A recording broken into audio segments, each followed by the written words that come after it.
संत रामपाल जी महाराज एक ऐसे महान संत जिन्होंने अपनी सतभक्ति, तत्व ज्ञान, करुणा और सेवा के बल पर समाज में नई मिसाल कायम की है।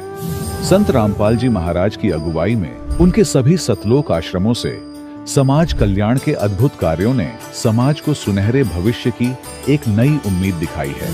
संत रामपाल जी महाराज से नाम दीक्षा लेने के बाद लाखों लोगों की लाइलाज बीमारियां जैसे कैंसर, एड्स आदि ठीक हुई।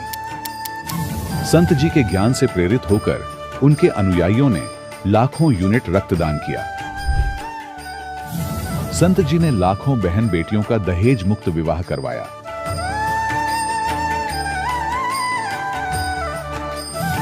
संत जी ने लाखों लोगों का नशा छुड़वाया, करोड़ों उजड़े परिवार बसे। संत जी के आश्रमों में समागम के दौरान निःशुल्क नेत्र चिकित्सा, दंत चिकित्सा प्रदान की जाती है। संत रामपाल जी महाराज द्वारा समय समय पर पर्यावरण संरक्षण के उद्देश्य से बड़े स्तर पर वृक्षारोपण किया जाता है। संत जी ने जरूरतमंदों को तत्काल राहत पहुंचाने के लिए एम्बुलेंस सेवा शुरू की। संत जी अपने अनुयायियों को देहदान के लिए प्रेरित करते हैं, जिससे मानवता की सेवा और चिकित्सा क्षेत्र में सुधार हो सके। संत रामपाल जी महाराज के सभी आश्रमों में हर रोज निःशुल्क भंडारा आयोजित किया जाता है, जहां हर वर्ग, हर जाति और हर धर्म के लोग एक साथ बैठकर भोजन करते हैं।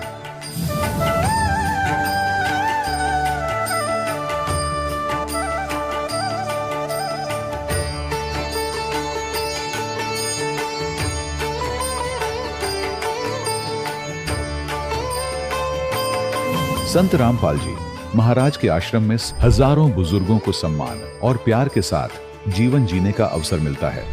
उनके खाने, रहने और स्वास्थ्य की पूरी जिम्मेदारी संत रामपाल जी महाराज उठाते हैं। अनाथ बच्चों के लिए संत रामपाल जी महाराज के सभी आश्रम किसी वरदान से कम नहीं। यहाँ उन्हें शिक्षा, संस्कार और भविष्य के लिए बेहतर अवसर प्रदान किए जाते हैं। चाहे बाढ़ हो, भूकंप या महामारी, संत रामपाल जी महाराज और उनके अनुयायी हमेशा ही जरूरतमंदों के लिए सबसे आगे खड़े रहते हैं।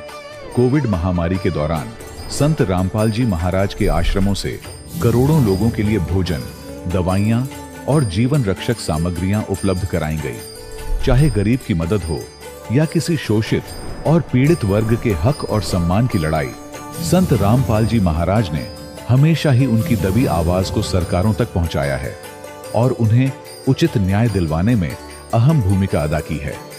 समाज में आध्यात्मिक और सामाजिक मूल्यों के प्रति जागरूकता लाने में संत रामपाल जी महाराज हर कदम पर मानवता के सच्चे सेवक साबित हुए हैं।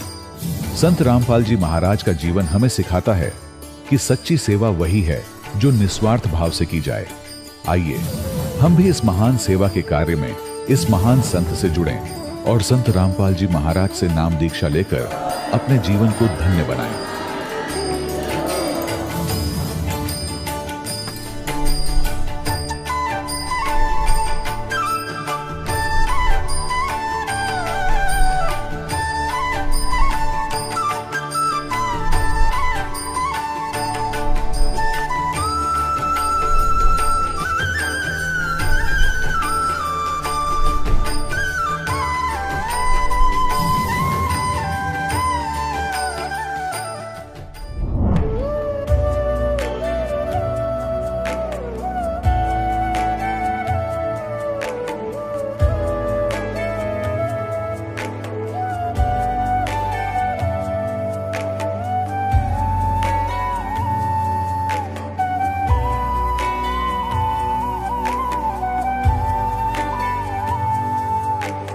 कौन ब्रह्मा का पिता है, कौन विष्णु की मां, शंकर का दादा कौन है, हमको दे बता।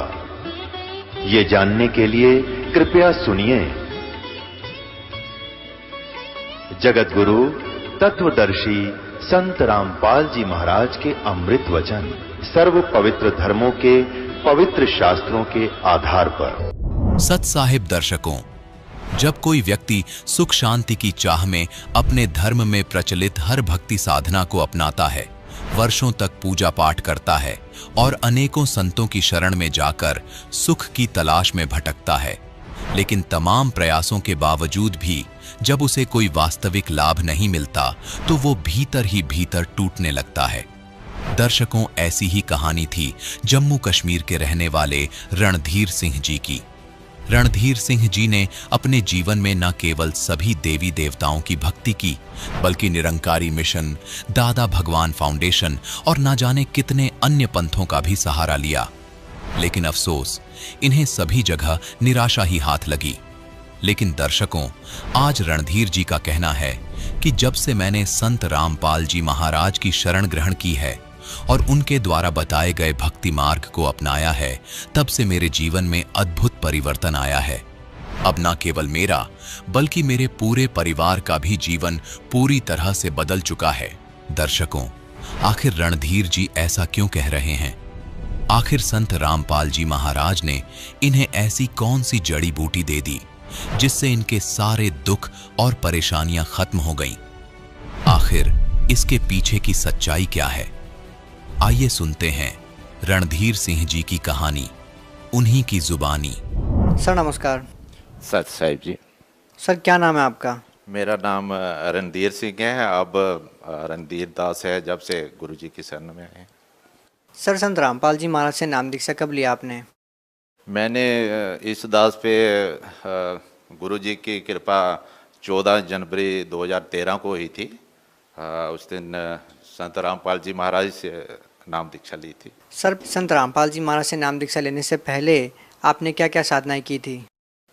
सर ये कहा जाए कि मतलब कौन सी साधना करते थे, मेरे ख्याल उससे बेहतर ये होगा कि कौन सी नहीं करते थे। जब मैं बचपन से ही हमारे घर वालों ने, मेरे माता पिता ने, एक मंदिर था चंडिका माता का, वहाँ इस दास को चढ़ा दिया था और वहाँ से उनसे जो भेंट पैसे कुछ होते थे दे के वापस लिया था। तो पहले तो चंडी माता का पूजा करते रहे। उसके बाद मेरे पिताजी ने ये जो है निरकारी मिशन से नामदान लिया और हमें भी दिलवा दिया। हम भी उसको जपते रहे, धन निरकार जी और तू ही निरकार, मैं तेरी शरण में। उसके बाद कुछ वहाँ भी जचा नहीं। उसके बाद क्या हुआ कि ये जो हैं बाकी जितने भी संत हैं जिनके होते थे वहाँ जाते थे, ये जो है अपने मधु परमहंस जी हैं, इनके भी सत्संग मैंने बहुत बार सुने, उनके पास भी गए तो कोई लगता नहीं था, कुछ जचता नहीं था। मतलब ये सोचता था कि परमात्मा हैं, कैसे हैं, कहाँ हैं, कैसे मिलते हैं, तो यही दिल में रहता था। तो देवी देवताओं को मानना, ये करना वो करना। एक बार क्या हुआ मैं आपको ये बताना चाहूँगा कि ये 1998 की बात है। मतलब मेरे में भक्ति का जो था ना, देवी देवताओं का इतना वो खुमार जैसा हो गया था कि मैं ना, मतलब मुझे ऐसे पावर जैसी थी। मैंने 3 महीने कोई खाना भी नहीं खाता था, भक्ति में ऐसे लगा रहता था, ऑफिस जाना छोड़ दिया था। तो मुझे इतनी पावर जैसी थी, ये जो कोई कहता था वो सियाना है, उसके पास चलो, उसके पास चलो, उसके पास, तो कोई सियाना मेरे सामने नहीं आता था। मतलब वो दूर से भाग जाते थे, पता नहीं कौन सी चीज़ की चीज़ है। तो उसके बाद फिर एक बार मैं मेरी इस दास की ड्यूटी श्रीनगर में थी, तो वहाँ सत्संग देखते थे। एक वो थे दादा भगवान फाउंडेशन, अहमदाबाद से हैं। तो उनका वो तो जो उनके आगे शिष्य थी नीरू बहन नाम करके, उनका सत्संग आता था। तो अच्छा लगा, थोड़ा सा हट के था, सोचा चलो इनके जाके देखाएं। तो अहमदाबाद में भी गए, उनसे 2 घंटे में वो कहते थे हम मुझे करवा देते हैं, आत्मा का साक्षात्कार हो जाता है ये। तो कुछ 1-2 बार दिल्ली में भी उनका प्रोग्राम था, वहाँ भी आए, कुछ नहीं हुआ। तो जब ये दास बीमार था तो उसके बाद एक मुस्लिम पंथ से थे। मतलब जब कोई नहीं, कहते हैं ना कि जब कोई प्रॉब्लम आती है तो कहीं ना कहीं हाथ पाँव मारते हैं। तो घर वालों ने उनसे राब्ता किया, तो वो जहाँ जम्मू के एक थे उनके साथ मिले। तो उन्होंने कहा कि इनको तो देवी देवताओं के साथ साथ शायद भूत बाधा कुछ है, ऐसे प्रॉब्लम है। तो उससे ये हुआ कि उन्होंने जो भी थी वो मेरी पावर शावर अपने पास रख ली, मुझे थोड़ा सा सीधा कर दिया। तो मेरे दिल में जागा कि शायद इनके पास कुछ है जो बाकी वालों के पास नहीं है। तो उनके पीर थे, मेरठ से थे, तो मैंने उनके साथ मिलने की थोड़ी सी दिल में तमन्ना हुई। तो उनके पास चले गए मेरठ में, उनसे मिले। वो थे हाजी थे, बहुत पहुँचे हुए, आई कैन से कि वो एलिवेटेड आत्मा थी। मतलब थोड़ा सा डिफरेंस ज़्यादा नहीं करने वाले थे, मतलब सबको एक समान समझने वाले थे। उनकी शरण में ये कम से कम 8 साल रहा। तो आप शायद सर ये झूठ मानेंगे कि ये मेरे ख्याल में हिस्ट्री में एक वो क्या कहते हैं नई चीज़ ही होगी कि मैंने उनके कुरान पढ़े, उनके वो पढ़े, और जहाँ तक हुआ कि उनको अपने घर से मैंने हज पे भेजा। मतलब ये कभी नहीं होगा कोई हिंदू के घर से और हिंदू के एड्रेस से कोई मुसलमान जा रहा होगा। तो उनको मैंने हज पे भेजा, उन पे आस्था थी, हज से वापस आए। फिर ऐसा चलता रहा। 2008-9 में उन्होंने अपना चोला बदल लिया, छोड़ गए इस दुनिया से। तो अब जो उनके आगे थे उनमें आपस में कुछ क्या कह सकते हैं कि क्या हुआ क्या नहीं हुआ। उन्होंने किसी को कहा नहीं था आगे कौन देखेगा क्या देखेगा, तो कुछ जचा नहीं, मतलब कुछ लालच पान जाए, ऐसा कुछ लगा कि भाई इनके पास तो कुछ है नहीं, लेकिन चलो जो रास्ता वो दिखा गए हैं, कुछ चीज़ें तो बहुत अच्छी दिखाई, टीवी नहीं देखना है। तो जब वो इस दुनिया से चले गए तो फिर मैं किसी पे आस्था नहीं रही। मैं यही सोचता था ये परमात्मा तू जहाँ भी है तो मुझे कहीं अच्छी जगह पे ले जा, तो जहाँ के तू मिल जाए। सर, आपने इतनी जगह पे साधनाएं की है, विभिन्न संतों से, काजियों से आपने नाम दीक्षा ली है, संतों से आप जुड़े रहे हैं, देवी देवताओं की पूजा आपने की है, उसके बावजूद आप संत रामपाल जी महाराज की शरण में आए। आपको संत रामपाल जी महाराज की शरण में ऐसा क्या लगा जो अन्य संतों से आपको सुनने को नहीं मिला, और वो क्या कारण रहा कि आप संत रामपाल जी महाराज की शरण में आए, और कैसे आपको संत रामपाल जी महाराज के बारे में जानने को मिला?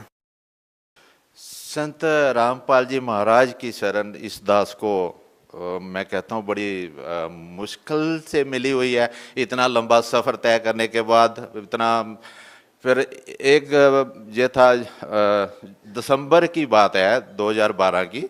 तो दास से परेशान रहता था, मतलब किसी में मन नहीं रहता था कौन सी भक्ति कौन सी नहीं करूँ। तो एक दिन ऐसे टीवी चैनल घुमा रहा था, मतलब वो लैपटॉप पे लगाया हुआ था, टीवी घर में नहीं था, तो लैपटॉप ऐसे घुमा के देख रहा था। तो उसमें ये चैनल लग गया, वहाँ गुरुजी बता रहे थे ये कबीर साहब परमात्मा हैं ये वो। तो हमने वो देखा, थोड़े दिन देखा, अच्छा लगा। तो हमने घर में इसलिए कि हमारे भगतमती कहने लगे जहाँ जाना चाहिए, तो हमने उधर का प्रोग्राम बना लिया। तो टिकट करवा दी थी फरवरी की। तो एक दिन क्या हुआ कि मेरे गले में इतनी दर्द हो गई कि हद से ज़्यादा। तो मतलब डॉक्टर के पास किया, डॉक्टर कहता आपका जो स्टेरॉइड कुछ प्रोसेस जो कुछ हड्डी है उसमें प्रॉब्लम है ये वो। तो उनकी दवाई देने के बावजूद भी दास को कोई आराम नहीं हो रहा था, बहुत दर्द हो रही थी। तो इतनी दर्द हो रही थी, हद से ज़्यादा मैं रो रहा था। तो भगतमती कहने लगी कि हमने उधर जाने का सोचा ही है, तो फरवरी के बदले क्यों ना हम जनवरी में चले जाएँ, टिकट चेंज करवा लेते हैं। तो जो ही दास ने ये सोचा कि हाँ ऐसे कर लेंगे, तो दास की आंख लग गई। तो अभी क्या देखते हैं कि बहुत सारे ऐसे झिलमिल से तारे हो रहे हैं, और उधर से परमात्मा संत रामपाल जी ऐसे सामने आके मुझे कहते हैं बेटा आजा, तेरा सफ़र खत्म हो गया, अब तो उस सफ़र में आ जा, वो ठीक है। तो अब मुझे नींद खुल गई। अभी आधी रात 3-4 बजे का सुबह का टाइम था। तो मैं सोचता हूँ कि ये परमात्मा गुरुजी तो वही हैं जो सत्संग में आज दिखाते हैं, लेकिन अब मेरे वो गुरुजी जो थे, पीर थे, वो क्या कहेंगे, उनको मैंने छोड़ा हुआ। तो अब दूसरी बार जब मेरी द्वारा नींद आई, सोया था, तो वो पीर सामने आ जाते हैं। वो कहते हैं बेटा अब तू चला जा, अब तेरे लिए वही ठीक है। तो दास ने जाके जनवरी की टिकट चेंज करवाई और वहाँ जाके अपनी भगतमती और दोनों ने जाके गुरुजी से नामदान लिया। और रात को 2 बजे गुरुजी ने दर्शन दिए, जो कि मेरे ख्याल में शायद ही गुरुजी कह रहे थे कि बेटा मैं 2 बजे तेरे लिए आया हूँ। तो बहुत देर कर दी मैंने, अब जल्दी बुला लिया, फिर भी महीना पहले बुला लिया। तो ये गुरुजी को पहले ही मालूम था कि पहले बुला लिया। सर, संत रामपाल जी महाराज से नाम दीक्षा लेने के बाद आपको क्या लाभ मिले? लाभ तो अनेक हैं। मतलब जब मैं एक कहना चाहूँगा कि जब हमने नाम दीक्षा भी नहीं ली थी, सिर्फ टिकट चेंज की थी, 1 महीना चेंज की थी, तो हम ये समझ चुके कि अब हम और हमारे ये बच्चे सब उस परमात्मा के ही हैं, हमारा कुछ नहीं है। तो एक दिन क्या, उसी टाइम में मेरा बेटा 6th क्लास में पढ़ता था उस वक्त, वो स्कूल में कहीं बच्चे ने किसी ने धक्का दे दिया और पत्थर पे इतने जोर से वो पड़ा था कि उसके सिर में इतना ज़्यादा मतलब हो गया था। तो डॉक्टर ने कहा था कि इसको शायद काफ़ी लगी है, सर्जरी करनी पड़ेगी। तो हमने कहा परमात्मा हमने तो आपको ही मान चुके हैं, परमात्मा आप ही हमारे गुरु, आप ही रक्षा करो। तो जब वो टेस्ट वगैरह उन्होंने किया तो उन्होंने कहा नहीं कुछ नहीं है, सिर्फ थोड़ा सा ये खून का क्लॉट बना हुआ है, ये ठीक हो जाएगा। तो पहले तो ये परमात्मा ने वहाँ भी रक्षा की हमारी। फिर सबसे तो ये हुआ कि जो मेरा इतना लंबा सफ़र बेकार गया, 50 साल इधर उधर दरबदरी में, तो सच्ची भक्ति मिल गई, सच्चे परमात्मा मिल गए। परमात्मा कहाँ है, कैसे रहते हैं, किन किन को मिला, वो सारा पता चला। तो उसके बाद कुछ छोटी मोटी जो संख्याएँ होती थी, जैसे मैं बताना चाहूँगा, मेरी बेटी का कॉम्पिटिटिव में इंजीनियरिंग और डॉक्टर दोनों में उसका हो गया था। तो अब हम ये सोच में पड़ गए कि इसको किस लाइन पे भेजें। तो हमने वहाँ पे अरदास लगाई, तो वहाँ से गुरुजी का संदेश आया कि बेटा परमात्मा बेहतर करेंगे, आप इनको डॉक्टरी लाइन में डाल दो। तो वो भी हमारी प्रॉब्लम हल हुई। तो एक बार ऐसे क्या हुआ कि हमारी भक्तमती ऐसे बाथरूम के पास में चल रही थी, वो गिर गई, हाथ उसका जान से टूट गया। तो अब किसी को डॉक्टर को दिखाया, उसने कहा नहीं इस पर प्लास्टर होगा। फिर ऐसे ही एक मलने वाले ऐसे जो होते हैं उनको दिखाया, उसने बोला इसमें मल दिया जाए, लेकिन उनकी दर्द बढ़ती जा रही थी। तो मैंने उनको बोला परमात्मा जी अरदास लगाई उन्होंने, और परमात्मा की इतनी दया हुई कि दूसरे दिन जब सुबह उठे तो हाथ उनका ठीक था। तो उसके बाद बहुत सारे ऐसे छोटे मोटे लाभ तो होते ही रहते हैं। सर, हमने बहुत सारे संत रामपाल जी महाराज के श्रद्धालुओं से बात की है। सभी का कहना है कि संत रामपाल जी महाराज से नाम दीक्षा लेने से उनके नशे, बीड़ी, सिगरेट, तंबाकू वगैरह से उनको छुटकारा मिल जाता है। सर, आपके साथ ऐसा क्या अनुभव रहा? इसमें ऐसा है कि बाकी नशे तो कोई नहीं करता था दास, लेकिन मतलब जो था ये मांस खाना ये पहले था, लेकिन जब वो सोच लिया कि परमात्मा की शरण में जाना तो वो ऐसे छूट गया, मतलब कि जैसे कभी देखा ही नहीं है उसकी तरफ। सर, भगत समाज को क्या संदेश देना चाहेंगे? मैं भगत समाज को संदेश तो नहीं, एक प्रार्थना करना चाहूँगा कि परमात्मा जो हमारे रामपाल जी महाराज हैं वो एक सबको सुधार करने आए हुए हैं। उनसे नशा मुक्ति करवा रहे हैं, लोगों को दहेज से छुड़ा रहे हैं, और मतलब जो शास्त्र विधि के अनुसार जो भक्ति है वो बता रहे हैं।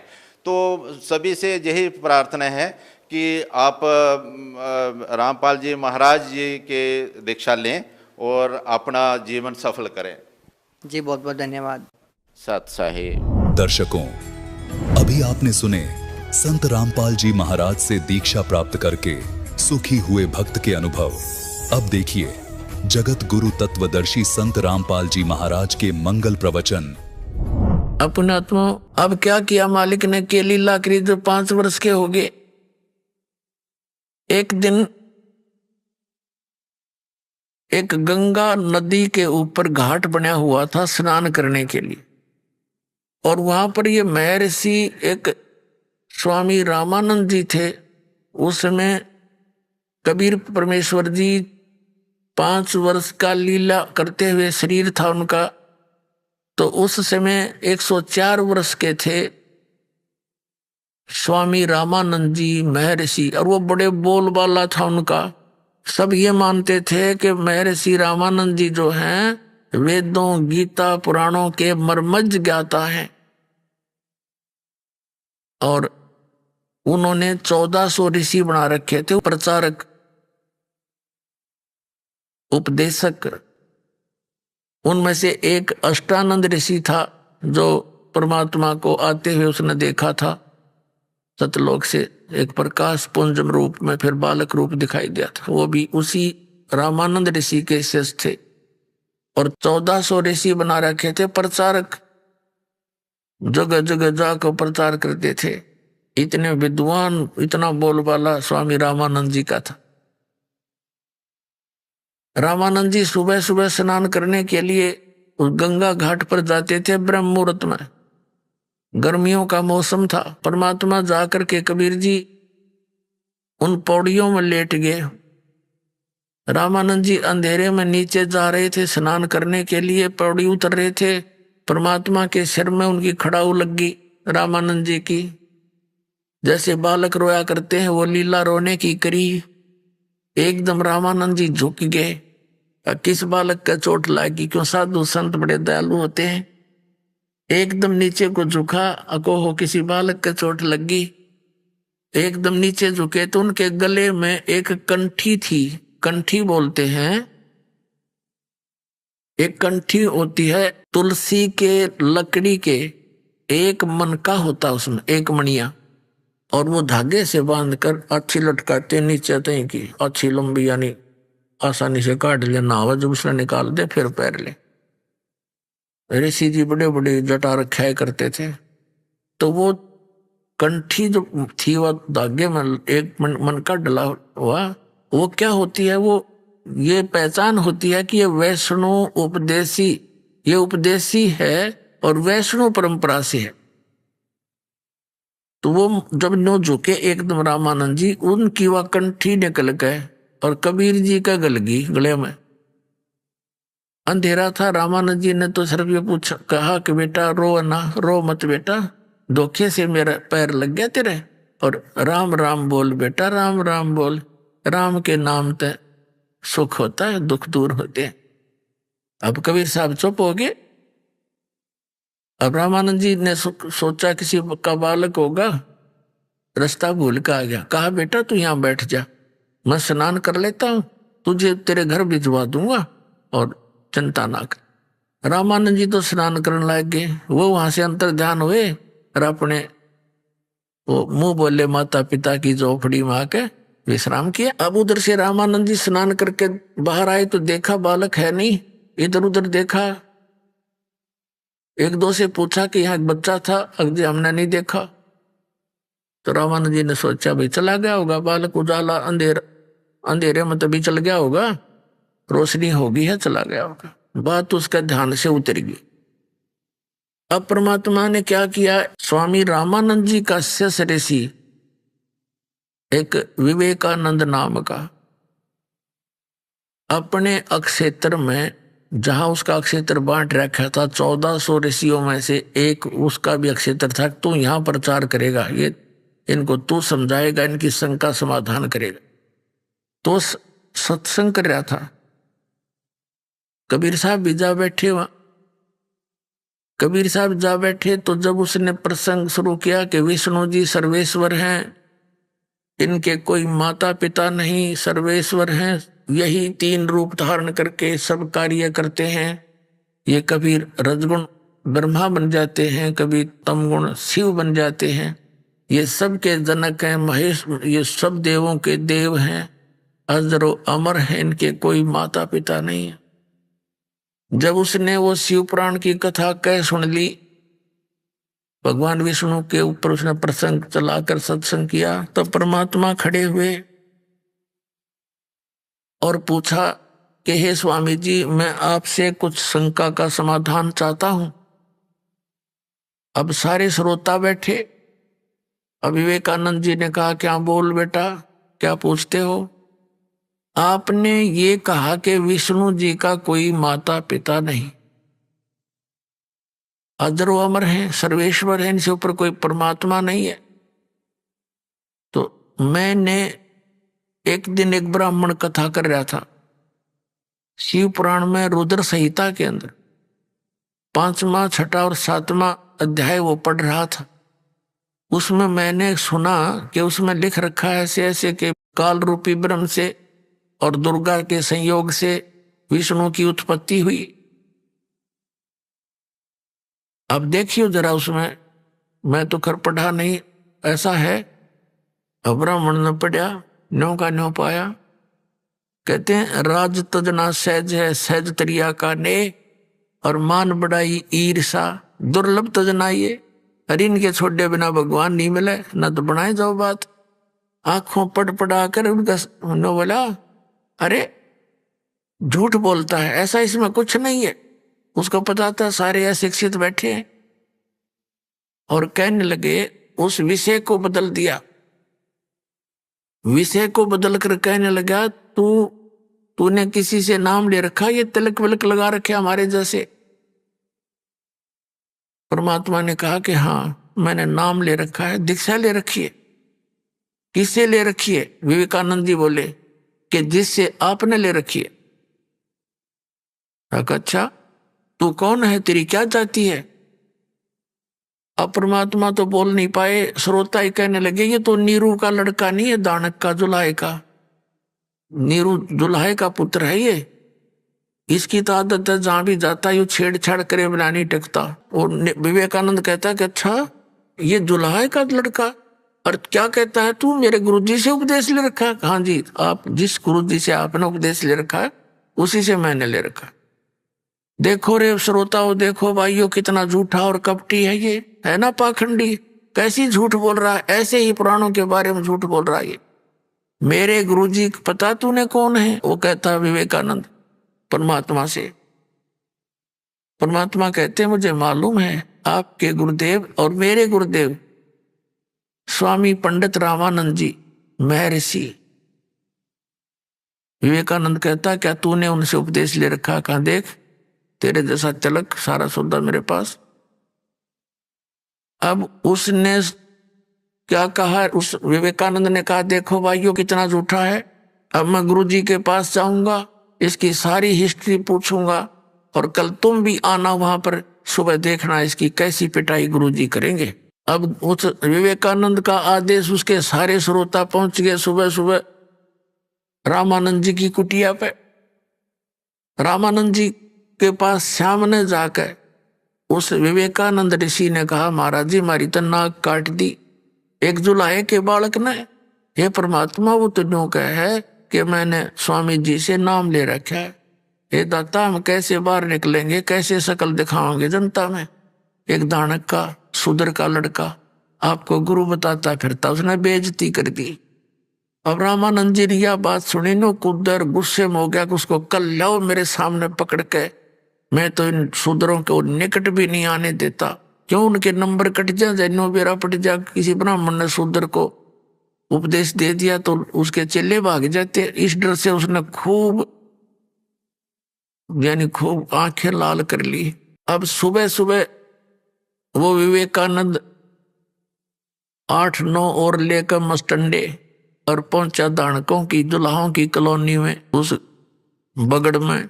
तो वहां वो घर पूछ रहे थे नीरू का। एक बहन आवे थी, एक भक्त व्यक्ति था, उनने देख लिया क्या बात है, ये तो इनकी नीयत तो ठीक ना लगती, झगड़ा करने का उद्देश्य है, लठ ले रही है, डंडा ले रहे और पूछ रहे नीरू का घर। तो वो पूछ रहे थे, वो सुनते हुए निकट के जल्दी सी आगे और नीमा से आकर बताया कि नीमा तुम्हारा किसी से झगड़ा हो गया क्या? कई ब्राह्मण आ रहे डंडा लेकर तुम्हारा घर पूछ रहे।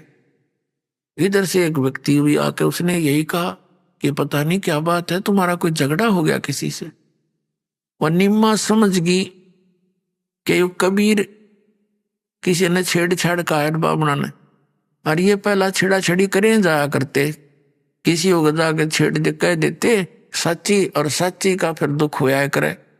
तो कई उलाने आया करते दिन दिन में नीमा के, वह भी तंग हो रही थी।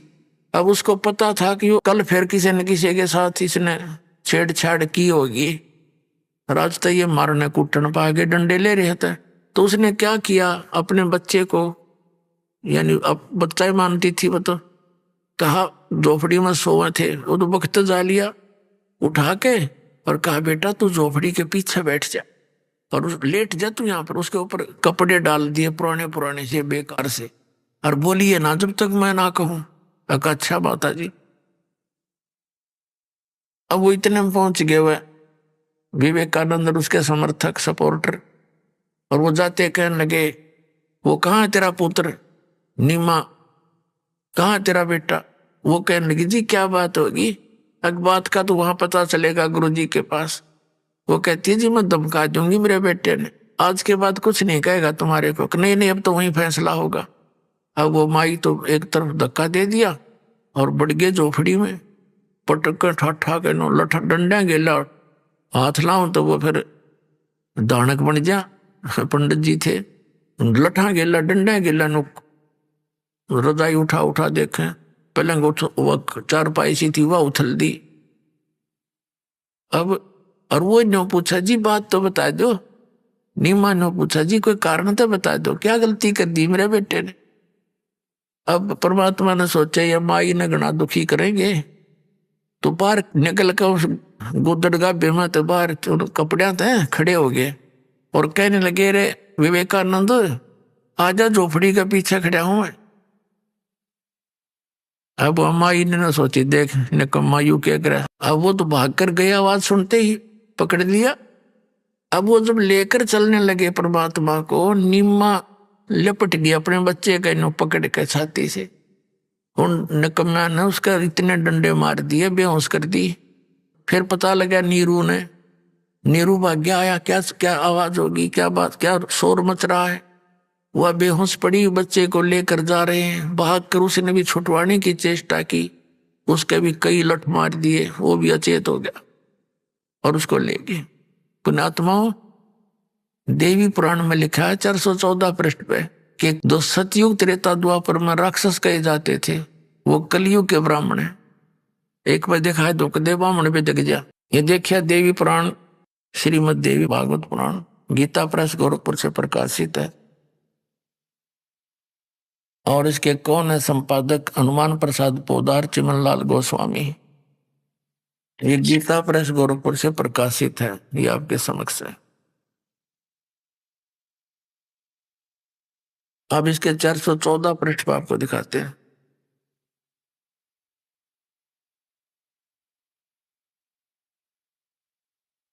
एक तो इन पंडिता का पता लगा कि से ब्राह्मण थे। ये संक्षिप्त देवी भागवत छठा स्कंद और 414 पृष्ठ पे जन्मेजय ने पूछा, महाभाग किस युग में कैसा धर्म का स्वरूप है? इस संपूर्ण विषय को विशेष रूप से बताने की कृपा कीजिए। व्यास जी बोले, राजन, यह निश्चय कि सतयुग में ब्राह्मण वेद के पूर्ण विद्वान थे। उनके द्वारा निरंतर भगवती जगदम्बा की आराधना होती थी। भगवती का दर्शन करने के लिए उनका मन सदा ललायित रहता था और प्रत्येक गांव में शक्ति मंदिर का उद्घाटन हो, इस विषय की उनके मन में बड़ी उत्सुकता थी।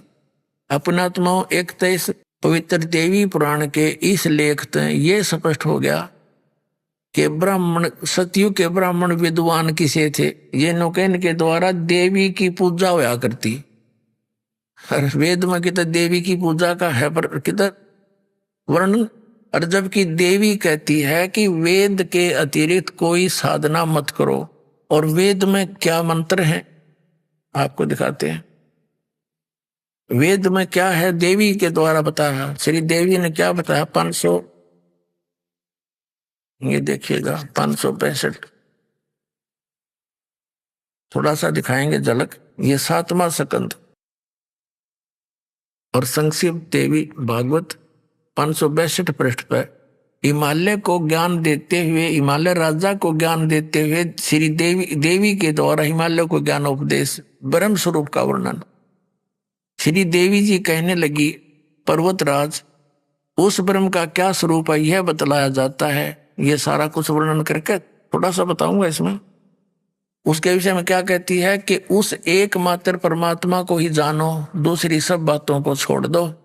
केवल एक परमात्मा की भक्ति करो और नहीं करनी, और उस अमृत रूप परमात्मा के पास पहुंचाने का यही पुल है। आगे देखो, इस आत्मा का ओम के जप के साथ ध्यान करो।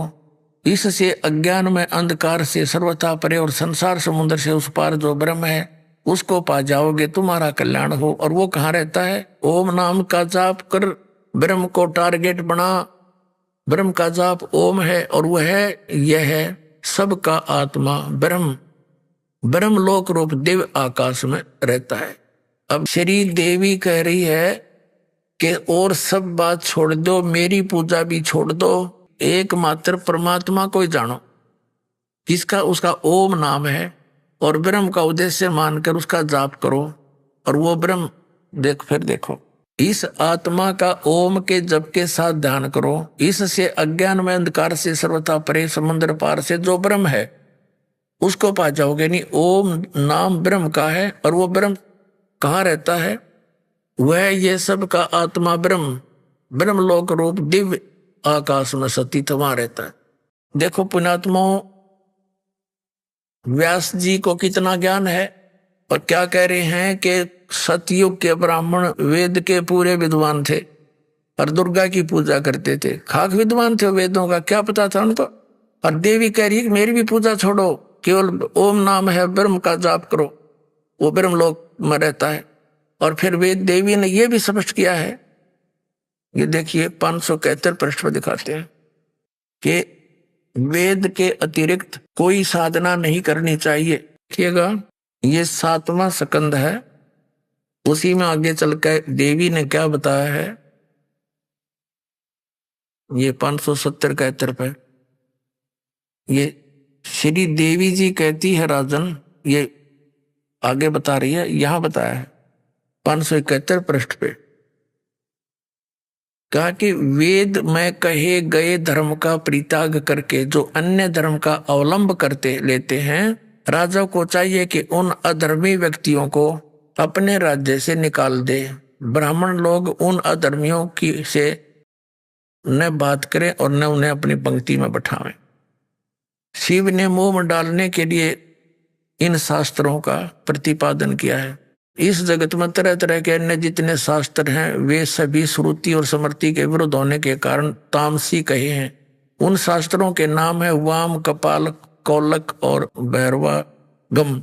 तो शिव ने मोह में डालने के लिए इन नकली शास्त्रों का प्रतिपादन किया। समझो, कहने का भाव ये है।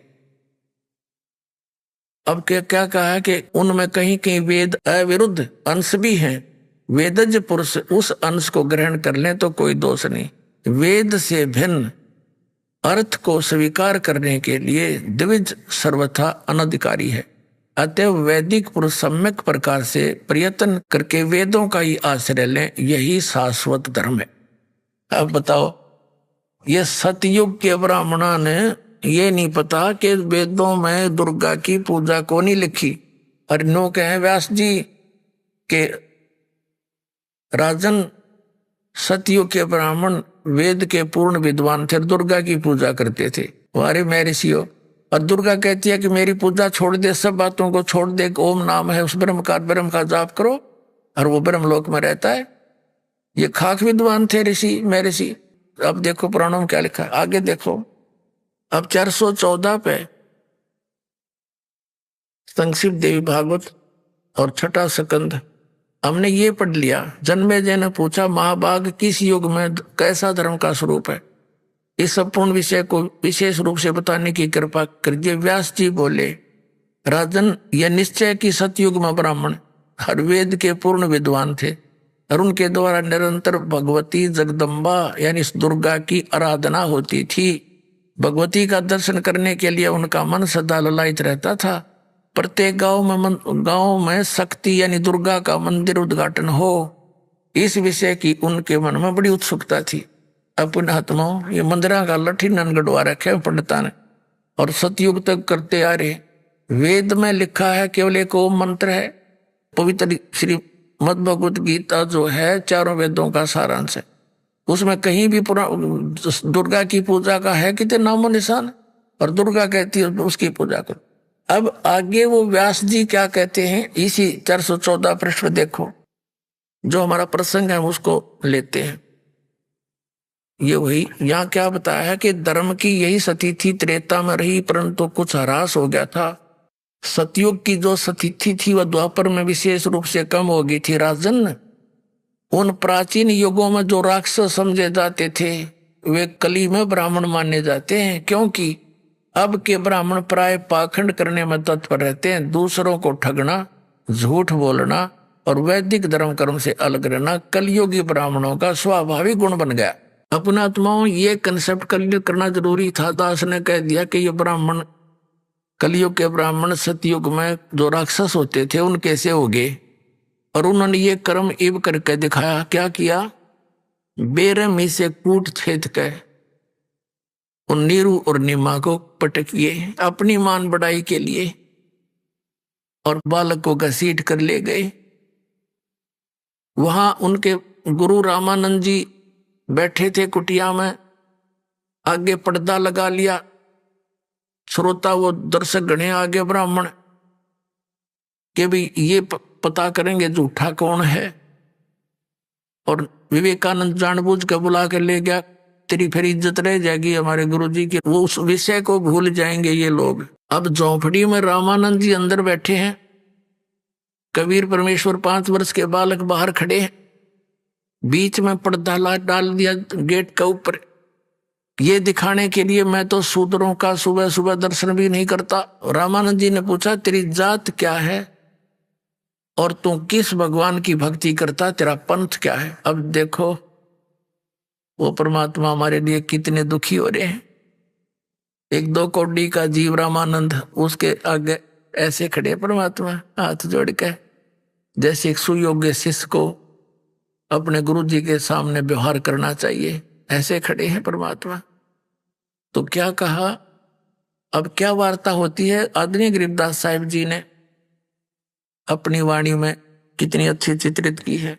आडा पर्दा लाए कर रामानंद बूजंत, दास गरीब कुलंग छवि अदर धार को दंत। झोपड़ी के अंदर पांव पटके गुस्से में जैसे मृग कूद जा करे नो, और क्या प्रश्न किया, कौन जात कुल पंथ है, कौन तुम्हारा नाम है, दास गरीब आधीन गति ही बोलत है बलि जाऊं मैं। अब गरीबदास जी कहते हैं कि बलिहारी जाऊं मैं उस भगवान पे, अपने गुरु रूप में उस रामानंद जी के सामने कति कितना अधीन होकर बोलते हैं और सच्चाई कहते हैं साथ साथ। क्या बोले परमात्मा, रामानंद जी ने पूछा कि कौन तुम्हारी जात है और कौन तुम्हारा पंथ और के तुम्हारा नाम है। परमात्मा ने क्या बताया, जात हमारी जगत गुरु और परमेश्वर है पंथ, दास गरीब लिखत पढ़े मेरा नाम निरंजन कंत। मेरी जात पूछते हो तो मैं जगत गुरु हूं, और मेरा पंथ पूछते हो मैं परमेश्वर का पंथ है मेरा एक ईश, जिसको सरपुरुष कहा है। गीता जी अध्याय नंबर 15 के श्लोक 16 और 17 में 3 पुरुष हैं, सरपुरुष, अक्षर पुरुष, परम अक्षर पुरुष। इसको ईश, ईश्वर और परम अक्षर पुरुष को परमेश्वर कहते हैं। तो क्या बताते हैं, जाते हमारी जगत गुरु और परमेश्वर है पंथे, दास गरीब लिखत पर मेरा नाम निरंजन कंत। क्योंकि मैं पूर्ण परमात्मा हूं और मैं उस परमेश्वर का पंथ लिए हुए हूं। इस बात से रामानंद जी घना दुखी हो गया कि देख छोटा सा बालक कैसी बकवाद कर रहा है। रे बालक सुन दुर्बुद्धि तेरे घटमट तन आकारे, दास गरीब दर्द लगा जब हो बोले सृजनहारे। गरीबदास साहिब जी के बता रहे हैं कि जब रामानंद जी को परमात्मा ने अपने आप को परमात्मा कह दिया, इस बात का दुख माना रामानंद ने और गाली देने लग गया। रे बालक सुन दुर्बुद्धि, तेरे तो घटमट तन आकार, तू तो सामने खड़ा दिखाई देता है और वो परमात्मा तो निराकार है जिसके बारे में तू कह रहा है मैं वही भगवान आया हुआ हूं। रे बालक सुन दुर्बुद्धि, तेरा घटमट तन आकार।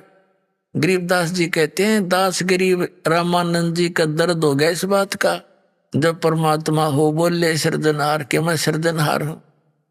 और किसे उलाने दिए, कैसी अब उधर बातें कही कि तुम मोमन के पालवा तेरा जुल्हे के गर्भास, और दास गरीब अज्ञान गति तेरा ऐसा दृढ़ विश्वास।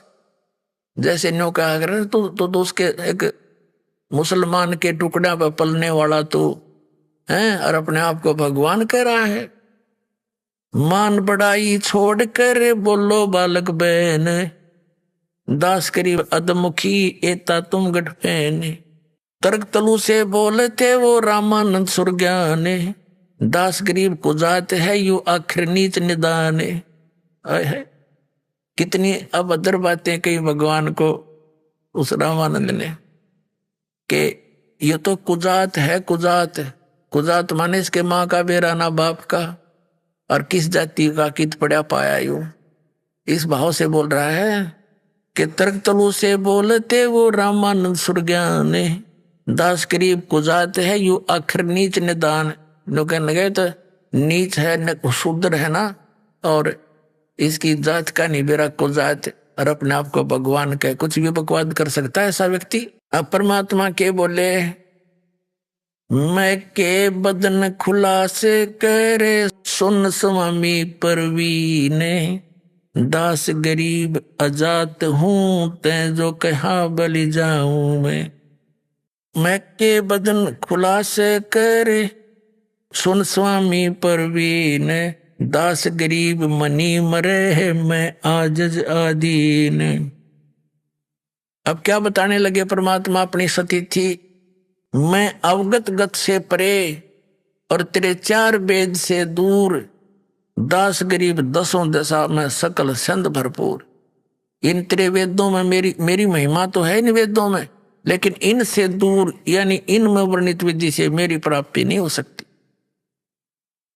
सकल सिंध भरपूर हूं, खालिक हमरा नाम, दास गरीब आजाद हूं, और तै जो कहा बलि जाऊं मैं। देखो सुयोग्य शिष्य की कैसी भूमिका करते हुए कहते हैं कि हे गुरुदेव, आप मेरे गुरुजी हैं, और आप मुझे कुजात कहो, नीच कहो, सिरोधार्य है, लेकिन मैं इस जात जूत से परे हूं, मेरी कोई जात नहीं, और बाकी आपने जो कहा वो सिरोधार्य है। लेकिन सच्ची मैं हूं वही जो आपको बता रहा हूं। ए स्वामी सृष्टा में और सृष्टि हमारे तीर, दास गरीब अधर बसू मैं अवगत सत कबीर। मैं ऊपर सतलोक में रहता हूं,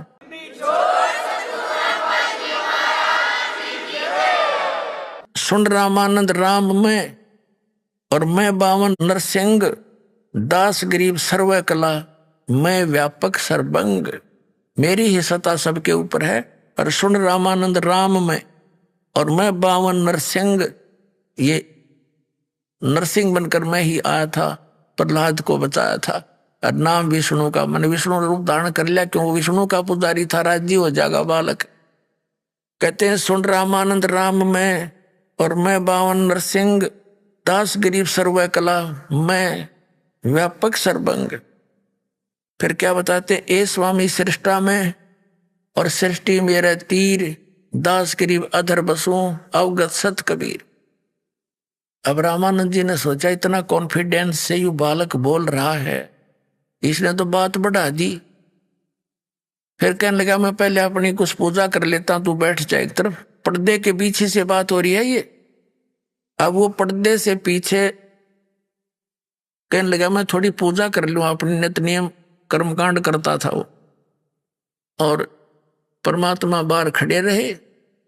रामानंद जी क्या कर रहे थे, जैसे भगवान विष्णु की एक काल्पनिक मूर्ति बनाते थे। वो कर्मकांड बाहर मूर्ति पूजा से नहीं करते थे, लेकिन मूर्ति की कल्पना करते थे, अभ्यास कर रखा था। ध्यान में बैठते ही मूर्ति दिखे विष्णु भगवान की। और वो कर्मकांड में क्या होता है कि प्रतिदिन उसको नहाते हैं, मूर्ति को स्नान कराते हैं, तो ऐसे प्यारे ढंग से जैसे श्रद्धा बनाए रखने के लिए गंगा जल लाए हो रामानंद जी, जैसे कल्पना होती है सौपन सा। और फिर क्या किया, सारे कपड़े उतार दिए मूर्ति के। कर्मकांड केवल मानसिक पूजा कर रहा था, मानसिक कपड़े उतार दिए सारे, और फिर उनको नवाया, नवा के फिर सारे कपड़े पहना दिए, तिलक लगा दिया, और मुकुट रख दिया भगवान श्री कृष्ण विष्णु जी के सिर पे। अब फिर क्या देखा कि भगवान के गले में कंठी नहीं है, वो माला नहीं। अब मुकुट रखने के बाद उस दिन मुकुट नहीं उतार सकते, अगले दिन उतरे वो, नहीं तो पूजा खंडित। और माला नहीं डली भगवान के गल में तो पूजा अधूरी, फिर खंडित। इसलिए रामानंद जी ने सोचा इस माला को उठा के और मुकुट के अंदर से डाल दूं। वह डालने की चेष्टा करने लगा तो मुकुट में फंस गई, वह आगे ना गई। तो रामानंद जी इतना चिंतित हो गया कि हे भगवान, आज मेरे से कौन सी गलती बन गई, हे परमात्मा, जिंदगी में पहली बार मेरे से भूल लगी, आपके गले में आपका श्रृंगार रह गया दाता। इतना चिंतित हो गया, आज कौन सी भूल पड़ गई। हे भगवान, बुढ़ापा आ गया, कदे बड़ी बड़ाई पूजा बिगड़ जाए, मेरी भक्ति नाश हो जावे। अभी आपने सुने संत रामपाल जी महाराज के मंगल प्रवचन। आइए अब सुनते हैं संत रामपाल जी महाराज से नाम दीक्षा लेकर सतभक्ति करके अद्भुत लाभ प्राप्त करने वाले अनुयायी के विचार। दर्शकों, जब कोई व्यक्ति शारीरिक सुख और मानसिक शांति की चाह में अपने धर्म में प्रचलित हर संभव भक्ति साधना को अपनाता है, वर्षों तक पूजा पाठ, व्रत उपवास, तीर्थ यात्राएं करता है और अनेकों संतों की शरण में जाकर सुख की तलाश में भटकता है, लेकिन तमाम प्रयासों के बावजूद भी जब उसे कोई वास्तविक लाभ नहीं मिलता, तो उसके भीतर एक गहरी उलझन और निराशा जन्म ले लेती है। दर्शकों, कुछ ऐसी ही कहानी थी हरियाणा के रहने वाले महेंद्र कुमार जी की। महेंद्र जी ने अपने जीवन में सभी देवी देवताओं की भक्ति की, लेकिन अफसोस, इन्हें हर जगह से निराशा ही हाथ लगी। लेकिन दर्शकों, आज महेंद्र जी का कहना है कि जब से मैंने संत रामपाल जी महाराज की शरण ग्रहण की है और उनके द्वारा बताए गए शास्त्रानुसार भक्ति मार्ग को अपनाया है, तब से मेरे जीवन में अद्भुत परिवर्तन आया है। आज मैं और मेरा परिवार वास्तविक सुख और मानसिक शांति की अनुभूति कर रहे हैं। दर्शकों, आखिर महेंद्र जी ऐसा क्यों कह रहे हैं? आखिर संत रामपाल जी महाराज ने इन्हें ऐसी कौन सी जड़ी बूटी दे दी जिससे इनके सारे दुख और परेशानियां खत्म हो गई हैं? आखिर क्या है इसके पीछे की सच्चाई? आइए सुनते हैं महेंद्र कुमार जी की पूरी कहानी, उन्हीं की जुबानी। नमस्कार सर। नमस्कार जी। सर, क्या नाम है आपका? मेरा नाम महेंद्र कुमार है जी। महेंद्र जी, कहाँ से आए हैं आप? मैं फरीदाबाद करुणानगर से आया हूँ जी। संत रामपाल जी महाराज की शरण में आने से पहले आप क्या भक्ति साधना करते थे? संत रामपाल जी महाराज जी की शरण में आने से पहले विशेष हम श्री कृष्ण जी भगवान की पूजा किया करते थे और मंगलवार के दिन हनुमान जी को प्रसाद चढ़ाया करते थे। सर, ये सब जो पूजा आप करते थे, इनका क्या आधार था? क्या आपने कोई गुरु बना रखा था? हमने ऐसे गुरु तो कोई नहीं बनाया था जी। जैसे घर में सभी देवी देवताओं की पूजा किया करते थे, उसी हिसाब से हम भी पूजा किया करते थे। तो सर, आप ये पूजा कर ही रहे थे, तो फिर आप संत रामपाल जी महाराज की शरण में क्यों गए? इसका एक विशेष कारण है भगत जी। मैं कुछ समय पहले जब हम गुरु जी से, सदगुरु रामपाल जी महाराज जी से जुड़े नहीं थे, तब श्री कृष्ण भगवान जी के यहाँ पे परिक्रमा लगाने के लिए जा रहे थे मथुरा में, और उस जाने के दौरान हमारा रास्ते में एक बहुत एक्सीडेंट हुआ, भयंकर एक्सीडेंट हुआ। उस एक्सीडेंट में मेरा पैर कट गया और मेरे मामा जी थे, वो वहीं पे उसी जगह उसी टाइम ख़त्म हो गए। उससे मेरे दिल को बहुत ही दुख हुआ और मेरी बिल्कुल आस्था हट गई। और उसके बाद में किसी में भक्ति करने की रुचि नहीं रही थी। और हमारे घर में फिर हमारे पापा जी धार्मिक प्रवृत्ति के थे और हमारे पापा जी ने फिर गुरु जी बनाए थे सदगुरु रामपाल जी महाराज, और उन्होंने फिर ज्ञान समझाया, तो हम भी ज्ञान समझा हमने गुरु जी का, सदगुरु रामपाल जी महाराज जी का, और फिर हमने ज्ञान लिया, नाम दीक्षा ली सदगुरु रामपाल जी महाराज जी से। तो सर, संत रामपाल जी महाराज से नाम दीक्षा लेने के बाद आपको क्या लाभ मिले? हमको बहुत विशेष लाभ मिले जी। एक तो आत्मिक संतुष्टि मिली, और जो हम बहुत ही ज़्यादा, मतलब मेरी एकदम भक्ति करने की रुचि खत्म हो गई थी, आस्था हट गई थी मेरी, बिल्कुल भी किसी भी भक्ति करने का मन नहीं करता था। और फिर सदगुरु रामपाल जी महाराज जी से ज्ञान लेने के बाद में इतनी अच्छी दिल को शांति मिली, आत्मा को संतुष्टि मिली। और विशेष लाभ ये मिले जी कि अभी भक्ति करते करते कई बार क्या होता है कि कई भगत मंत्र वंत्र करने में कुछ अपनी कमी हो जाती है। परमात्मा कहते हैं कि सतगुरु के दरबार में कमी काई की नाए, हंसा मोज न पावता चूक चाकरी माए। तो अपनी कमी की वजह से कई बार भक्तों के ऊपर कुछ परेशानी आ जाती है। तो उसी का कुछ परिणाम मेरे साथ हुआ कि मैं बीमार हो गया। मेरा पैर जो कटा हुआ था उसमें एक रॉड पड़ी हुई थी और वो रॉड उसमें पस पड़ गया। तब मैंने डॉक्टर से दवाई कराई तो डॉक्टर ने कहा कि भाई आपको तो इसमें बोन टीबी हो गई, हड्डी की टीबी हो गई है। तब हमने डॉक्टर से कहा तो अब क्या होगा? तो उन्होंने कहा कि भाई इसके लिए आपको कम से कम 6 महीने दवाई खानी पड़ेगी और हो सकता है ठीक हो भी, और हो सकता है पैर और भी काटना पड़े। तो एक हमारे मिलने वाले थे सरदार जी, बहुत प्रेम करते हैं वो हमसे, तो उन्होंने कहा था कि बेटे इसका विशेष पूरी अपना इलाज करवाना, ट्रीटमेंट, क्योंकि मेरी घरवाली भी इसी बोन टीबी की वजह से मर गई थी। ऐसा ना हो कहीं आपके साथ में भी ऐसा कुछ हादसा हो जाए। तो हमें तो विश्वास था और हमने परमात्मा सदगुरु रामपाल जी महाराज जी से प्रार्थना करी कि सदगुरुदेव दास के ऊपर ऐसे ऐसे परेशानी आ गई है, और तो गुरु जी ने कहा बेटा भक्ति करो, सब ठीक हो जाएगा। और मालिक के बस ये वचन थे। परमात्मा कहते हैं सदगुरु रामपाल जी महाराज के संत वचन पलटे नहीं और पलट जाए ब्रह्मांड। मालिक सदगुरु रामपाल जी महाराज जी का इतना ही कहना था कि मेरे को उसी दिन से आराम हो गया और 1 हफ्ते के अंदर मैं हॉस्पिटल से छुट्टी लेके आ गया और मैंने कोई दवाई नहीं खाई और कोई भी ट्रीटमेंट नहीं कराया। और मेरे पैर की जो डॉक्टर कह रहे थे कि आपको बोन टीबी हो गई है, हड्डी की टीबी हो गई है और इसके लिए कम से कम भी नहीं तो 6 महीने दवाई जरूर खानी पड़ेगी, और वो मालिक की दया से सदगुरु रामपाल जी महाराज जी की दया से बिल्कुल ठीक हो गई। सर इसका इलाज आपने कहाँ करवाया था, कौन से डॉक्टर ने आपको ये कहा था? ये हमारे फरीदाबाद में है जी, बहुत बढ़िया माना हुआ हॉस्पिटल है, सर्वोदय हॉस्पिटल सेक्टर 19 में पड़ता है जी। ये वहाँ पे कराया था। उसके बाद में वहाँ से उन्होंने कह दिया था कि भाई अब आपका कोई इसमें वो नहीं है, इसका तो बहुत ज़्यादा काम खराब हो गया है, आप ऐसा करो घर पे जाओ और घर पे ही जाके अपना ट्रीटमेंट कराओ, क्योंकि उन्होंने कह दिया था कि शायद अब ये मेरी ठीक होने वाली नहीं थी। तो उसके बाद में फिर हम यहाँ पे अपने पास में पड़ोस में एक जनक हॉस्पिटल है उसमें भर्ती हुए थे। फिर उन्होंने कहा था कि करीब 6 महीने दवाई चलेगी आपकी और हो सकता है ठीक हो जाए। तो वहाँ पे हमने मुश्किल से 1 हफ्ते दवाई कराई थी। 1 हफ्ते में परमात्मा से प्रार्थना करने के बाद में, सदगुरु रामपाल जी महाराज जी से प्रार्थना करने के बाद में, और दास की बिल्कुल ठीक हो गई ये बोन टीबी, और अब मैं बिल्कुल ठीक हूँ जी।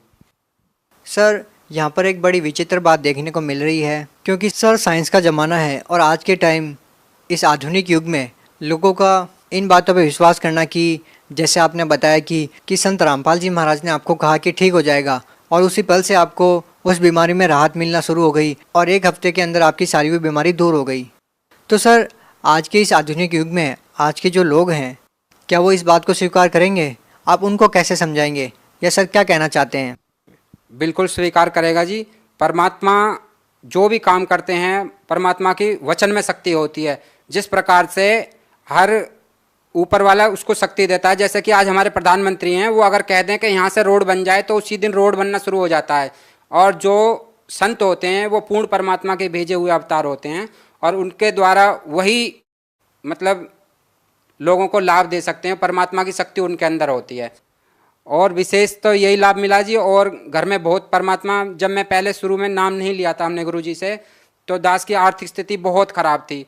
मैं एक दुकान पे, एक हमारे सरदार जी थे, मैं उनकी दुकान पे काम करने के लिए जाता था, तो वहाँ पे 100-200 रुपये का मतलब रोज़ काम किया करता था, क्योंकि पैर भी कट गया था तो उसकी वजह से बहुत परेशानी थी। और मालिक से नाम लेने के बाद में परमात्मा ने इतनी दया करी, उसी साल जिस साल मैंने नाम लिया था परमात्मा से, 6 महीने बाद मैंने अपनी एक दुकान खोली टेलर की, और आज मालिक की दया से बहुत बढ़िया काम है दुकान पे, बहुत बढ़िया काम चलता है परमात्मा की दया से, और मेरी आर्थिक स्थिति भी बहुत बढ़िया है मालिक की दया। भगत समाज को क्या संदेश देना चाहते हैं? मैं भगत समाज को यही संदेश देना चाहूँगा जी कि परमात्मा, पूर्ण परमात्मा सदगुरु रामपाल जी महाराज जी आए हुए हैं, और सभी लोगों से प्रार्थना है कि एक बार परमात्मा के ज्ञान को समझें। मालिक कहते हैं कि जाति न पूछो संत की, पूछ लीजिए ज्ञान, मोल करो तलवार का, पड़ी रहने दो म्यान।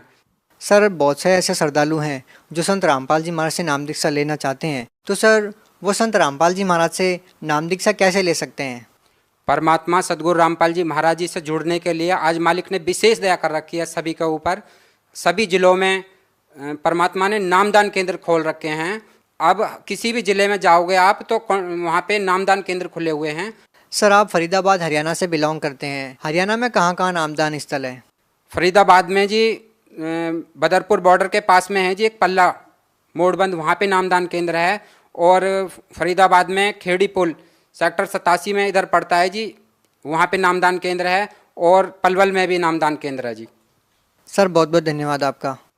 धन्यवाद जी।